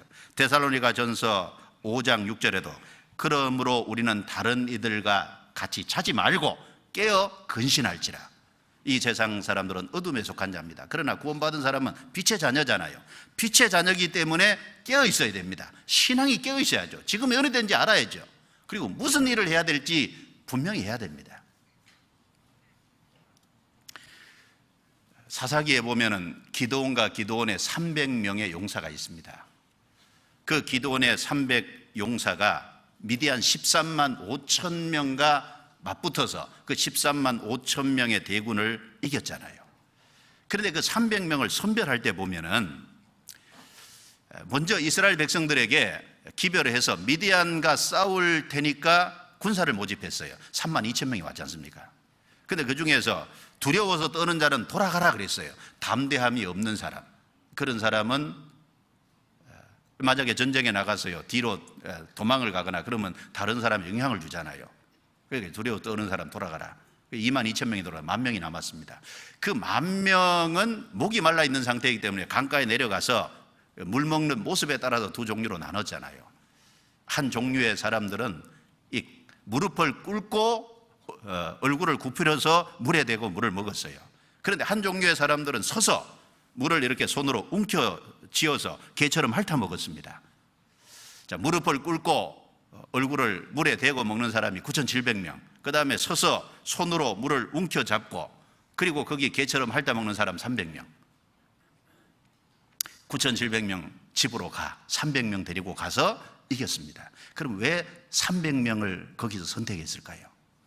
지금 전쟁 중입니다. 지금 어느 때입니까? 적이 언제 쳐들어올지 모르는데요 무릎 꿇고 물을 먹어요? 이 300명이 깨어있는 사람인 거예요. 뭔가 전쟁에 임하는 바른 자세가 돼 있는 사람입니다. 경계하는 태세를 갖고 있는 사람이잖아요. 하나님이 그 300명을 데리고 13만 5천 명의 미디안 대군을 이기게 했습니다. 혹시 우리 중에 자고 있는 사람 없습니까? 자고 있으면 안 되죠. 지금 조는 거 말고요. 에베소서 5장 14절에 그러므로 이르기를 잠자는 자여 깨어서 죽은 자들 가운데서 일어나라 그리스도께서 내게 비치시리라. 구원받는데 받았는데 자기의 일을 자기가 해야 될 일을 바르게 하지 못하는 사람은 이게 잠자는 자인 거예요. 구원을 안 받은 사람은 아예 영혼이 죽은 자고 구원받은 사람은 영혼이 살아났는데 지금 몇 시인지 어느 때인지 뭘 해야 될지 모르고 있다. 그 잠자는 자죠. 깨어서 죽은 자들 가운데서 일어나라 그리스도께서 내게 비치시리라. 자, 어떤 사람이 잠을 자고 일어났는데요 거기가 무덤 가운데라고 생각합시다. 얼마나 놀라겠어요. 세상 사람들 가운데서 잠자고 있으면 되겠습니까? 요나서 1장 6절에 보면 자는 자여 어쩌며 일어나서 너는 내 하나님께 구하라. 하나님이 요나에게요 저 니느웨로 가서 전도하라 그랬잖아요. 그런데 그게 싫어가지고 다메섹으로 이제 도망갔습니다. 근데 하나님이 큰 풍랑을 일으켜서요 저 배 밑창에 콜콜 잠자고 있는 요나를 깨웠잖아요. 이방인 선장이요, 자는 자의 어쩌미뇨, 너는 일어나서 내 하나님께 구하라. 하나님이 이방인 선장의 입을 통해서 요나의 잘못을 지적한 거라고 생각합니다. 그리스도인도 잘못되면요, 이방인에게 책망할 수 있죠. 하나님이 이방인을 통해서 경고할 수 있잖아요. 하나님이 나귀 입을 통해서 발람도 책망할 수 있지 않습니까? 깨어 있어야 됩니다. 그리고 이 파수꾼은요, 충성돼야 되잖아요. 자기 임무를 성실하게 수행하는, 즉 충성된 사람이 있어야 될 겁니다. 자, 군대의 장수는요, 누구에게 중요한 일을 맡길까요? 누구에게 파수꾼의 일을 맡길까요? 한번 생각해 보세요. 충성되지 않으면, 자기 일을 성실하게 잘 감당하지 않으면 그 일을 어떻게 맡길 수 있겠습니까? 회사의 사장은 누구에게 자기 중요한 일을 맡길까요? 회사의 일을. 충성된 사람 아닐까요? 왕은, 대통령은 자기의 중요한 일을 어떤 사람에게 맡길까요? 누구를 장관으로 쓸까요? 충성된 사람 아닙니까? 하나님은 영혼의 파수꾼을, 충성된 사람을 들어서 쓰기를 원하실 거예요. 디모데후서 2장 1절에 보면 내가 많은 증인 앞에서 내게 들은 바 충성된 사람들에게 부탁하라. 저가 또 다른 사람들을 가르칠 수 있으랴. 충성된 사람들에게 부탁하는 거예요. 이 복음의 역사는 충성된 사람들을 통해서 지금까지 계속되어 온 겁니다. 고린도전서 4장 2절에도 그러므로 맡은 자들에게 구할 것은 충성이니라. 충성입니다. 하나님이 얼마나 충성된 분입니까? 그리스도가 얼마나 충성되신 분입니까? 모세는 하나님의 집에 산으로 충성했지만 예수님은 집 맡은 아들로 충성했다 그랬습니다. 성경에 하나님께서 임받았던 영혼의 파수꾼들, 충성되지 않은 사람 없습니다. 충성돼야 됩니다. 그리고 끈기와 인내심을 가져야 되겠죠. 파수꾼이요, 자기 위치를 이탈하지 않고 끈기 있게, 힘들더라도 그 위치를 잘 지켜야 되잖아요. 힘들다고 그 인내심이 없이 그렇게 하면 안 될 겁니다. 자, 영혼의 파수꾼도 마찬가지죠. 누가복음 12장 찾아보겠습니다. 누가복음 12장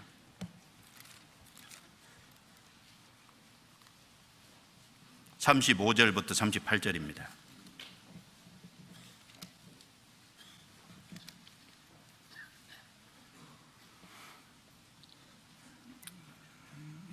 (35절부터) 38절까지 같이 읽어보겠습니다. 허리에 띠를 띠고 등불을 켜고 서 있으라. 너희는 마치 그 주인이 혼인집에서 돌아와 문을 두드리면 곧 열어주려고 기다리는 사람과 같이 되라. 주인이 와서 깨어있는 것을 보면 그 종들은 복이 있으리로다. 내가 진실로 너희에게 이르노니 주인이 띠를 띠고 그 종들을 자리에 앉히고 나와 수종하리라. 주인이 혹 2경에나 혹 3경에 이르러서도 종들의 이같이 하는 것을 보면 그 종들은 복이 있으리로다. 자, 주인이 혼인집에 갔어요. 자, 그런데 혼인집에서 주인이 돌아오기를 종이 기다리는 모습입니다. 자, 주님께서 복음을 완성하시고 그리고 다시 오리라는 약속을 남기고 갔어요. 주님을 기다리는 성도의 모습이죠. 자, 이 종의 모습은 성도의 모습을 교훈합니다. 허리에 띠를 띠고 등불을 켜고 서 있으라. 허리에 띠를 띠는 건 일하는 모습이잖아요. 등불을 켜는 것은요, 등불은 우리 영혼의 상태를 가리키죠. 영혼이 깨어있는 모습일 겁니다. 서 있으라. 자기 위치를 딱 지키고 있는 거예요. 그런데 그 위치를 지키고 있는데 끈기 있게 오래도록 거기 서 있는 겁니다. 그 위치를 이탈하지 않고 주인이 언제라도 오면은 맞이하려고. 언제까지? 2경이나 3경에 이르러서도 그랬죠. 2경이 언제입니까? 3경이 언제입니까? 이스라엘은 오후 6시부터 1경으로 들어가기 때문에요, 3경은 새벽 3시가 됩니다. 새벽 3시가 돼도 그 위치를 딱 지키고, 언제 오더라도 잠깐 어디 간 사이에 주인이 올 수도 있잖아요. 그 위치를 딱 지키고 있는. 자, 주님이 올 때 이렇게 하는 것을 보면 복이 있다. 영혼의 파수꾼은 인내심이 있어야 됩니다. 끈기가 있어야 됩니다. 여호수아 22장 내용에 보면요, 가나안 땅을 정복할 때 이 가나안 땅 요단강 동편에 르우벤, 갓, 므낫세 반지파가 영토를 얻었잖아요. 그런데 그 가나안 땅을 아직 못 얻었기 때문에 그 20세 이상의 장정들은 이스라엘 백성들하고 함께 가나안 정복 전쟁에 참여했어요. 그런데 그 7년 정복 전쟁이 있는 동안에 집에 안 돌아가고 꾸준히 거기에 합류했습니다. 그래서 여호수아가 그것을 칭찬하면서 오늘날까지 날이 오래도록 너희가 너희 형제를 떠나지 아니하고, 날이 오래도록 7년 가족을 떠나 있는 게 쉽지 않잖아요. 근데 그 7년 동안 이 가나안 땅, 하나님이 주신 땅이기 때문에 그 기업을 차지하기 위해서 정복 전쟁을 끝까지 하고 있는 겁니다. 날이 오래도록 그렇게 했다. 참 인내가 있죠. 끈기가 있습니다. 자, 그리고 파수꾼은요, 협력할 줄 알아야 되잖아요. 성위에 지키는 그 초병들은 자기 혼자 잘 지킬 수 있는 게 아니잖아요. 초소와 초사 간에 긴밀한 협력을 돼야 될 겁니다. 영혼의 파수꾼은 더욱 그러할 것이겠죠. 혼자 할 수 있는 일이 아닙니다. 신앙생활은 혼자 하는 것도 아니고 복음을 전하는 것이 혼자 할 수도 있는 게 아닙니다. 학예 수양에 보면은 많은 것이 협력되어서 결국은 영혼이 구원받는 것이 이루어지잖아요. 하나님의 영광이 나타납니다. 그런데 우리 개인이 한 일을 보면요, 계속 쓰레기만 분리했어요. 어떤 사람은, 그렇죠? 어떤 사람은 계속 밥솥 앞에만 있었어요. 어떤 사람은 계속 물 접대하는 일만 했어요. 뭔가 개개인이 하는 것을 보면 아주 작은 부분인데, 그러나 그 모든 것이 어우러져서 협력돼서 주님의 큰 역사가 나타나지 않습니까? 영혼의 파수꾼은 협력이 돼야 될 겁니다. 그래서 빌립보서 1장 27절에 보면 오직 너희는 그리스도의 복음에 합당하게 생각하라.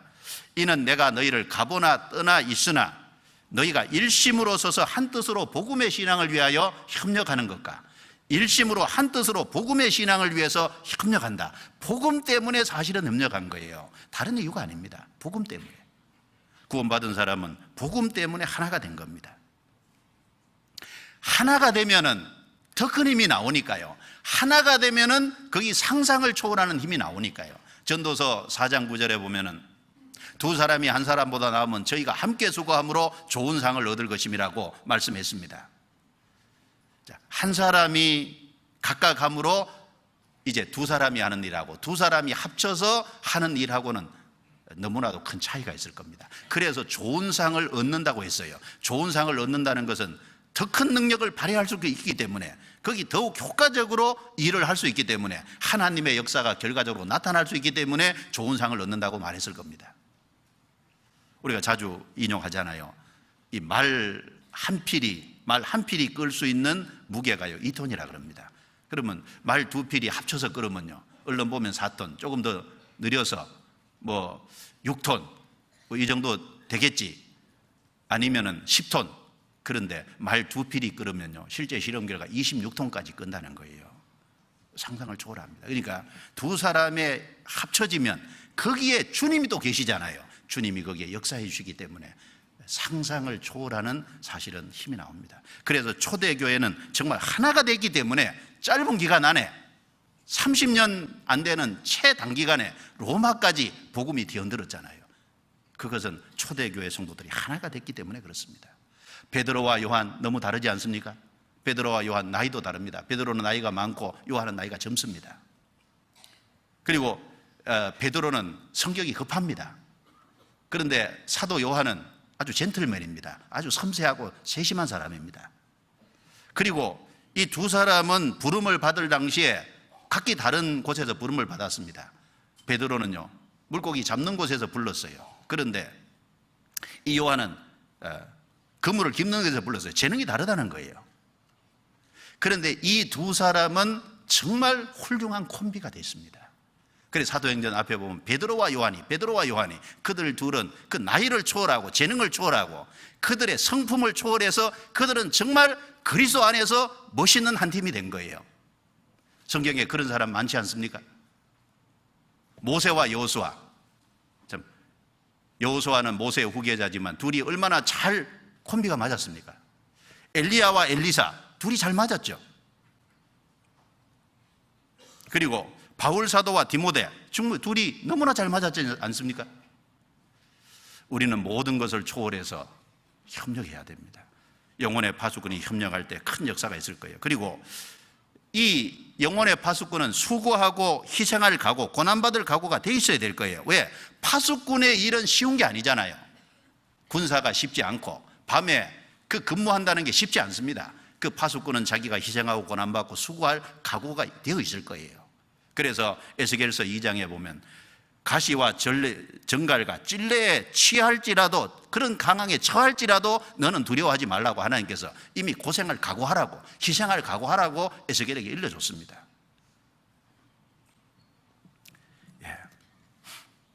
우리가 희생할 때, 우리가 고난을 받을 때, 우리 육체는 고난을 받을지 모르지만, 그러나 그 고난받을 때 우리를 통해서 주님의 역사가 나타날 거예요.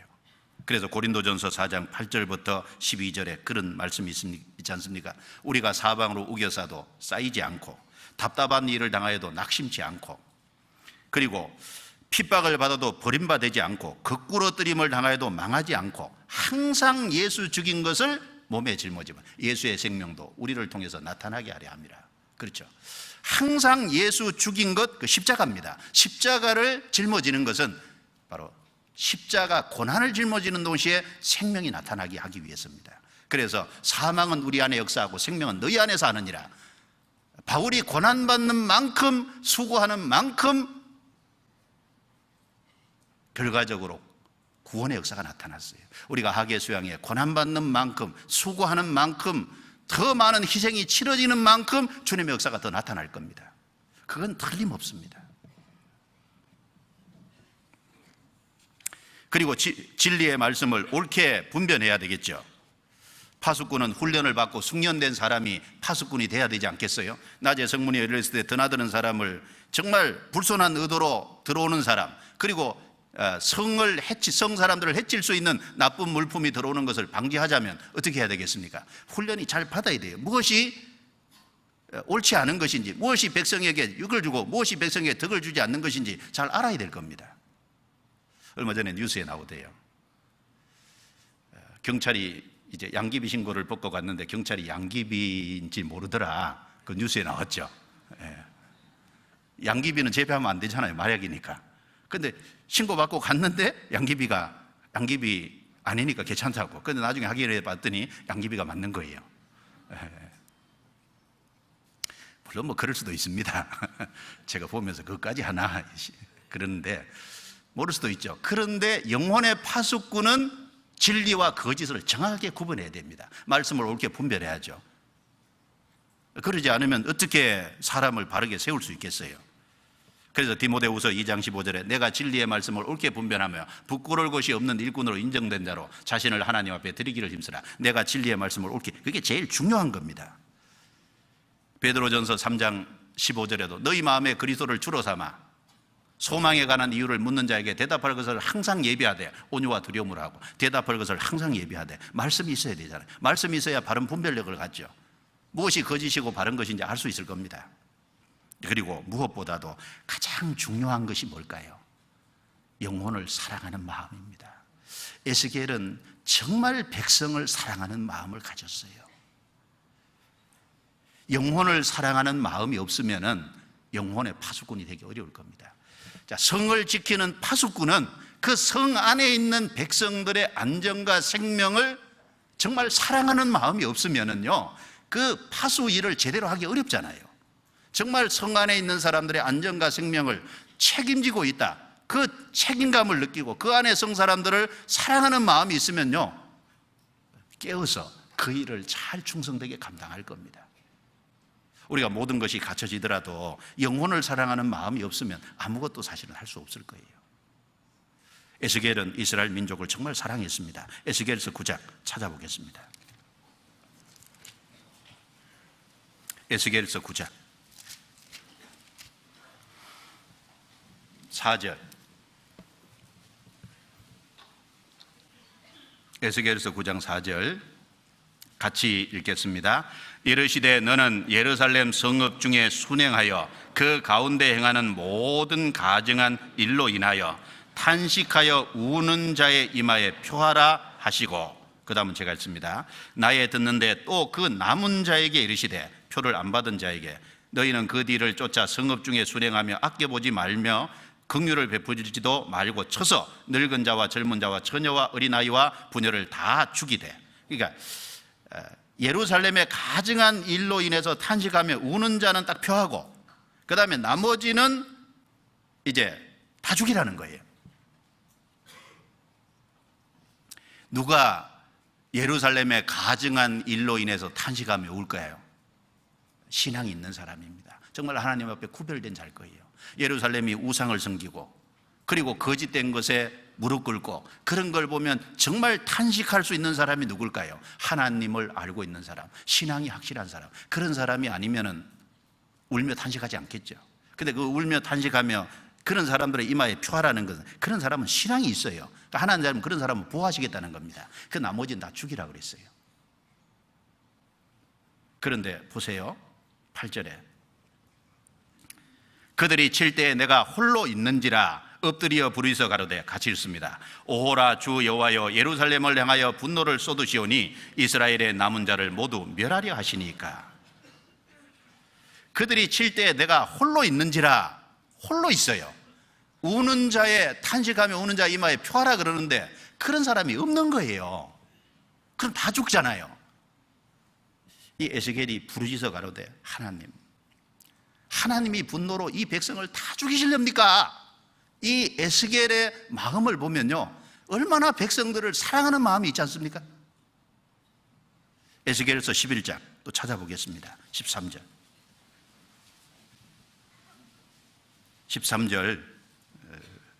같이 읽겠습니다.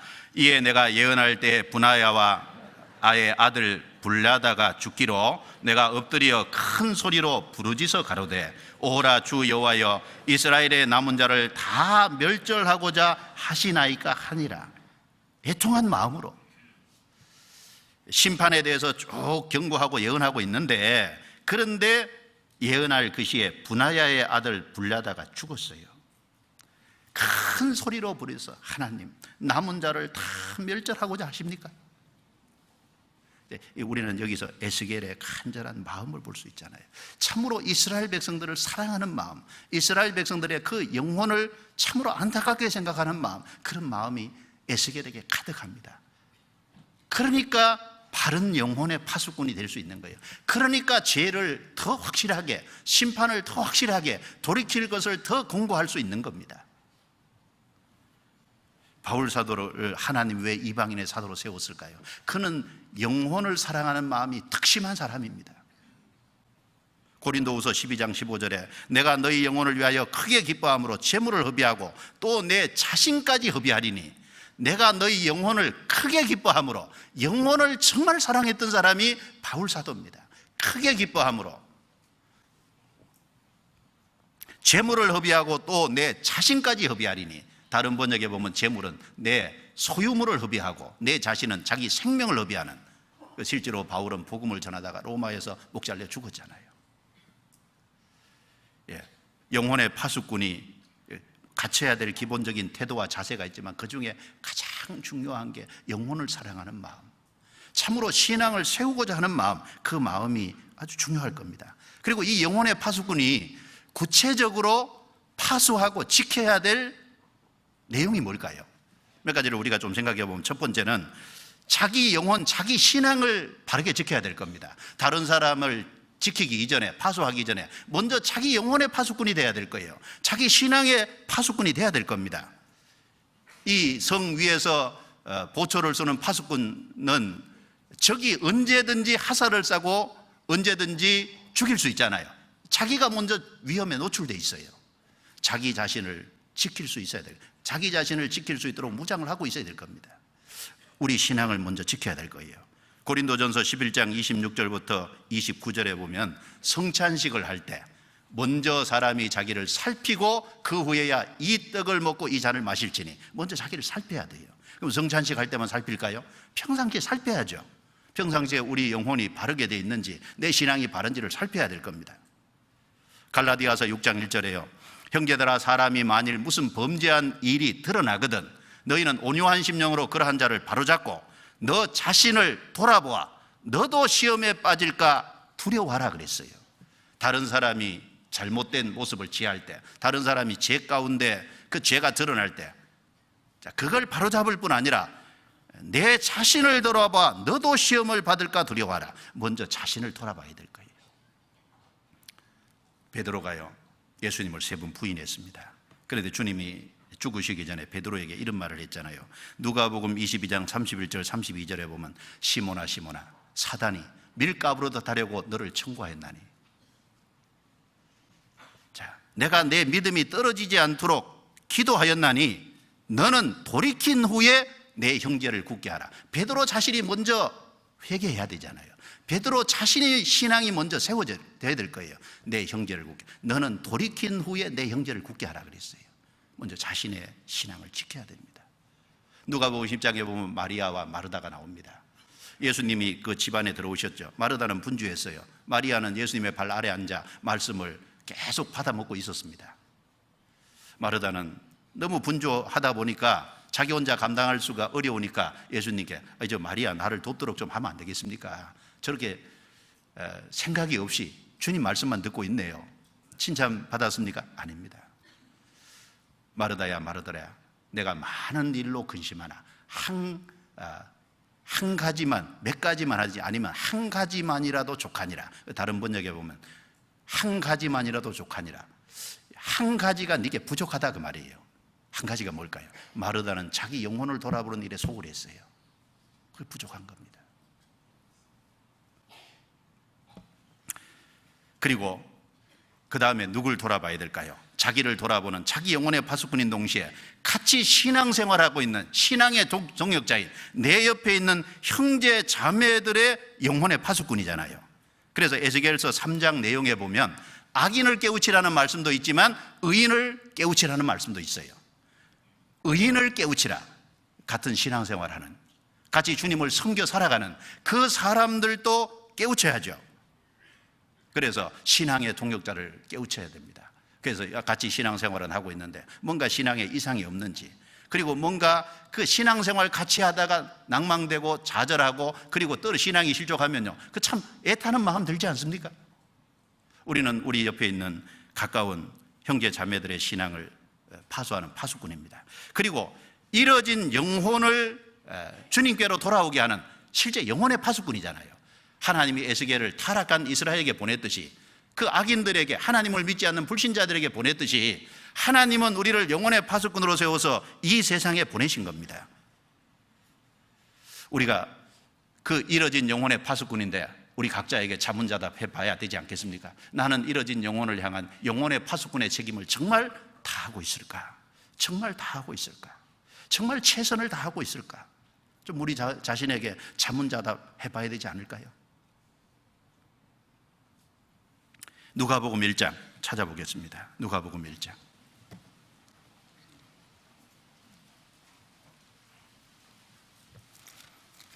누가복음 1장 13절입니다. 13절 제가 읽겠습니다. 천사가 일러 가로되 사가랴여 무서워 말라. 너의 간구함이 들린지라. 내 아내 엘리사벳이 내게 아들을 낳아 주리니 그 이름을 요한이라 하라. 너도 기뻐하고 즐거워할 것이요 많은 사람도 그의 남을 기뻐하리니 이는 저가 주 앞에 큰 자가 되며 포도주나 소주를 마시지 아니하며 모태로부터 성령의 충만함을 입어 이스라엘의 자손을 주 곧 저희 하나님께로 많이 돌아오게 하겠습니다. 17절은 같이 읽습니다. 저가 또 엘리야의 심령과 능력으로 주 앞에 앞서 가서 아비의 마음을 자식에게 거스리는 자를 의인의 슬기에 돌아오게 하고 주를 위하여 세운 백성을 예비하리라. 자, 세례 요한은 엘리야의 심령과 능력을 가진 사람이다 그 말입니다. 엘리야의 심령과 능력으로 예수님 앞에 가서 아비의 마음을 자식에게 거스리는 자를 의인의 슬기에 돌아오게 함으로 주의 백성을 예비하리라 라고 말했습니다. 여러분, 세례 요한은 엘리야의 심령과 능력을 가진 사람입니다.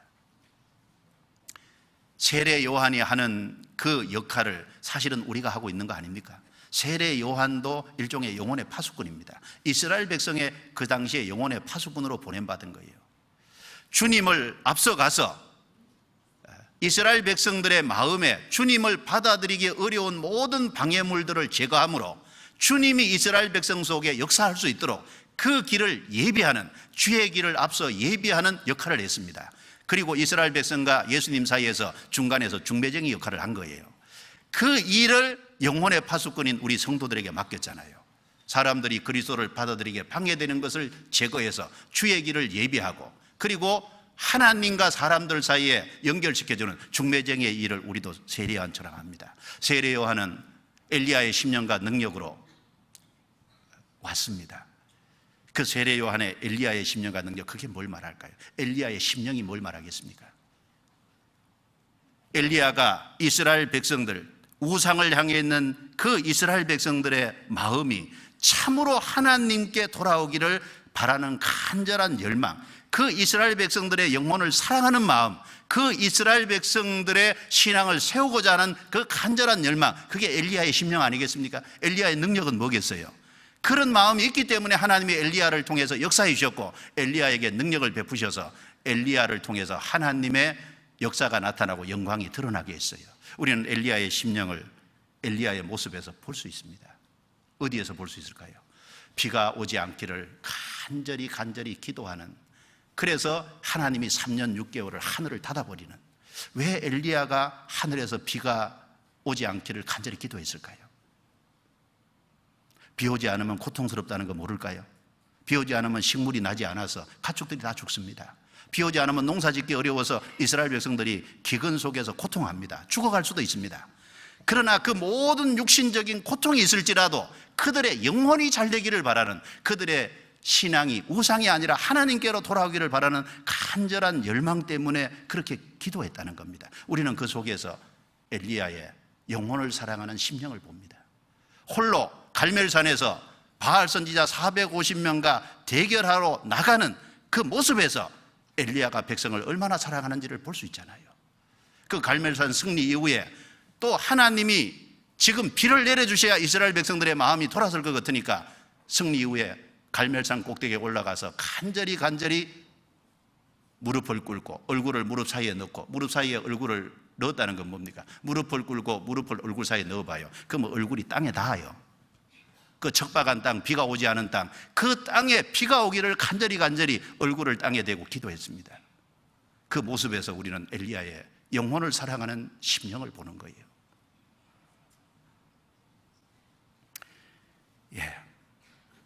세례 요한은 엘리야의 심령과 능력을 가진 자였습니다. 그 엘리야의 심령과 능력이 오늘날 이 시대에 영혼의 파수꾼인 우리에게도 필요하지 않겠습니까? 우리에게 그런 것이 요구되지 않겠습니까? 우리가 그런 것을 더 달라고 하나님께 기도해야 되지 않겠습니까? 엘리야의 심령과 능력, 우리에게 정말 필요한 겁니다. 그래서 그 엘리야의 심령과 능력을 세례 요한이 가졌기 때문에 회개의 세례를 베풀어서 이스라엘 백성들의 마음을 하나님께로 돌아가도록 세례 요한은 그 역사를 나타냈습니다. 성경 열왕기하 4장입니다. 찾아보시죠. 열왕기하 4장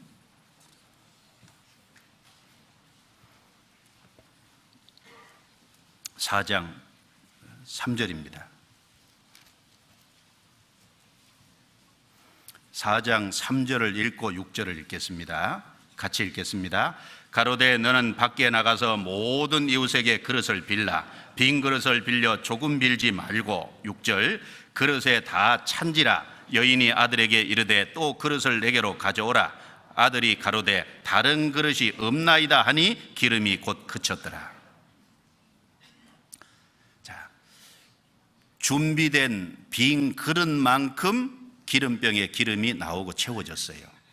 자, 빈 그릇, 준비된 그릇에 기름을 채워주신 하나님의 능력이 여기 기록되어 있죠.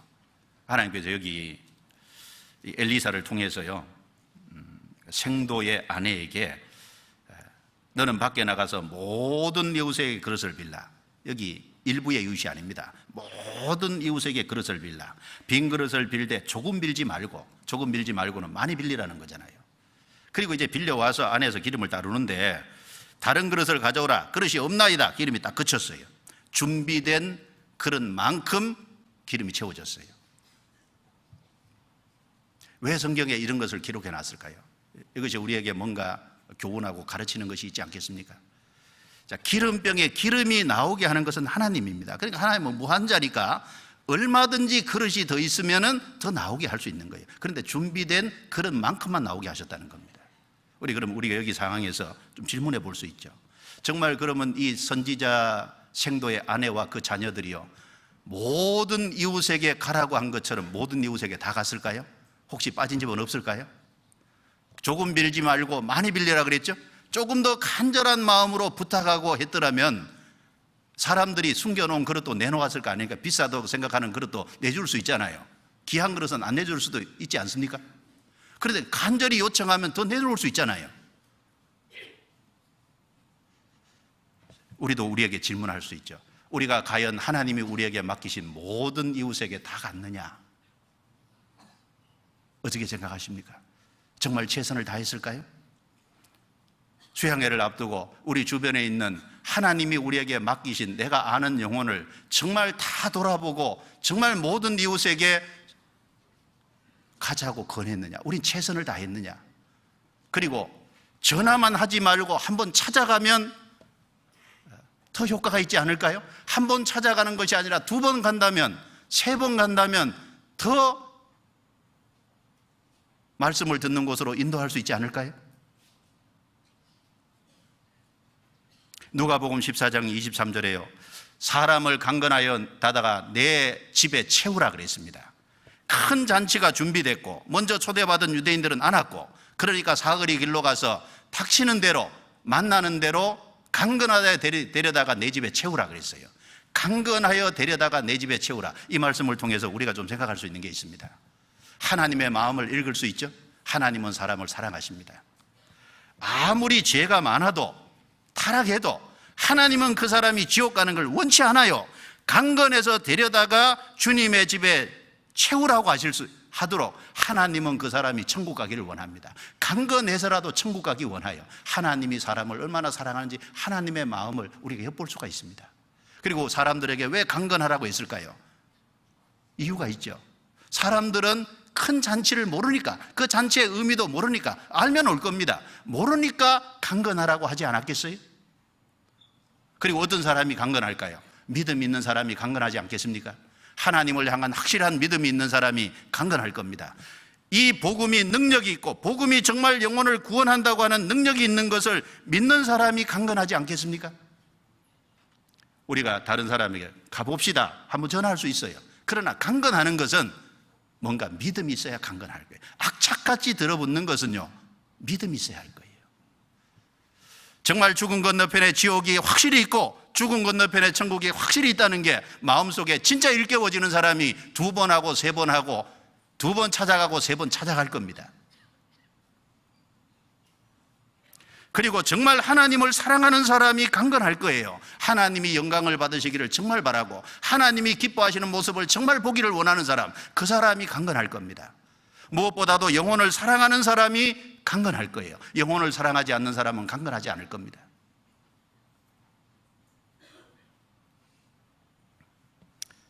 우리는 이뤄진 영혼의 파수꾼입니다. 그리고 우리는 무슨 파수꾼일까요? 우리는 교회와 진리의 파수꾼입니다. 디모데전서 3장 15절 16절에 이 집은 살아계신 하나님의 교회의 진리의 기둥과 터니라.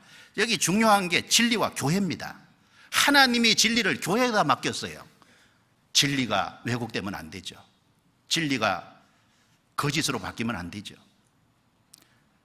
그 진리를 교회에다 맡겼어요. 교회는 그 진리의 기둥과 터라 그랬어요. 터는 중요하지 않습니까?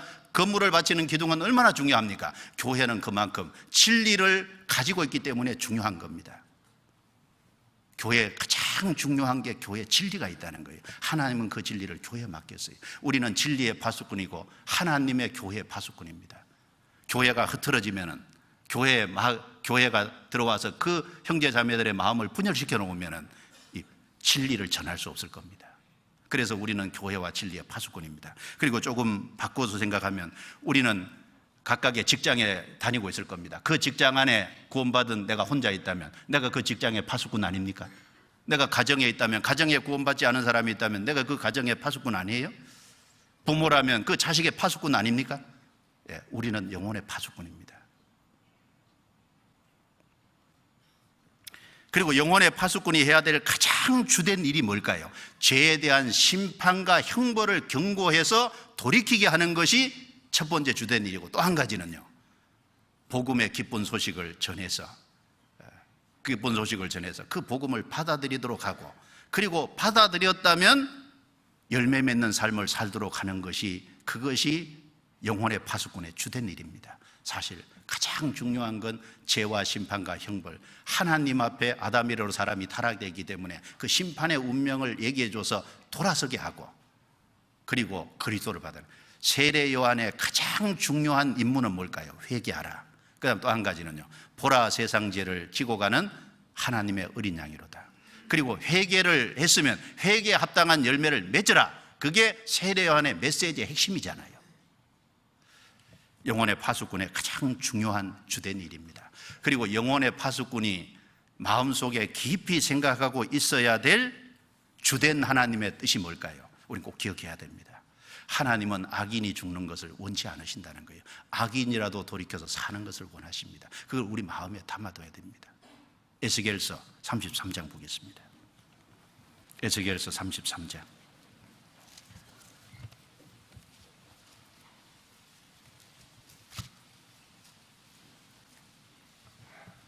에스겔서 33장 11절입니다. 우리는 이 말씀을 기억해야 됩니다.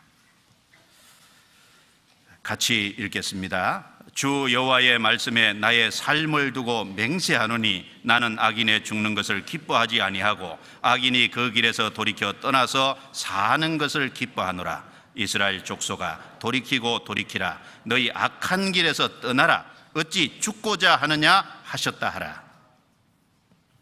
자, 이 에스겔 33장 1절부터 9절 말씀에도 아까 에스겔 3장에서 읽은 영혼의 파수꾼을 얘기하는 거예요. 여기 7절에 보면 인자야 내가 너로 이스라엘 족속의 파수꾼을 삼음이 이와 같으니라. 그런즉 너는 내 입의 말을 듣고 나를 대신하여 그들에게 경고할지어다. 하나님을 대신하여 파수꾼으로서 이스라엘 백성들의 신앙을 세우고 그들의 영혼을 세우는 일, 그게 에스겔의 임무입니다. 그 에스겔이 마음속에 깊이 간직해야 될 일이 뭘까요? 11절, 하나님은 악인이라도 죽는 것을 원치 않는다는 겁니다. 돌이켜 떠나서 사는 걸 원해요. 하나님의 뜻은 모든 사람이 구원을 받으며 진리를 아는 데 이르기를 원하지만 저런 사람은 안 돼. 아닙니다. 악인이라도 돌아서서 사는 걸 원하십니다. 그 하나님의 마음을 우리 마음속에 잡고 있으면 그 사람이 사는 동안은 아직 기회가 있다는 거예요. 우리는 포기하지 말아야 될 겁니다. 이 말씀이 하나님은 죽는 걸 원치 않아요. 하나님의 이 주된 뜻이 이것이라는, 하나님은 기어코 사람을 살리기를 원하시는 분이라는 걸 우리 마음속에 깊이 생각해야 되겠습니다. 그리고 영혼의 파수꾼이요, 영혼의 파수꾼이 자기 생명을 끝낼 때 마치기 전에 할 수 있는 가장 영광스러운 말이 뭘까요? 이 말이라고 생각합니다. 사도행전 20장 한번 찾아보죠.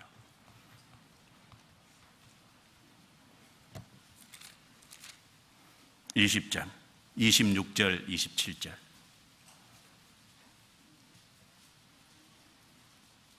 같이 읽겠습니다.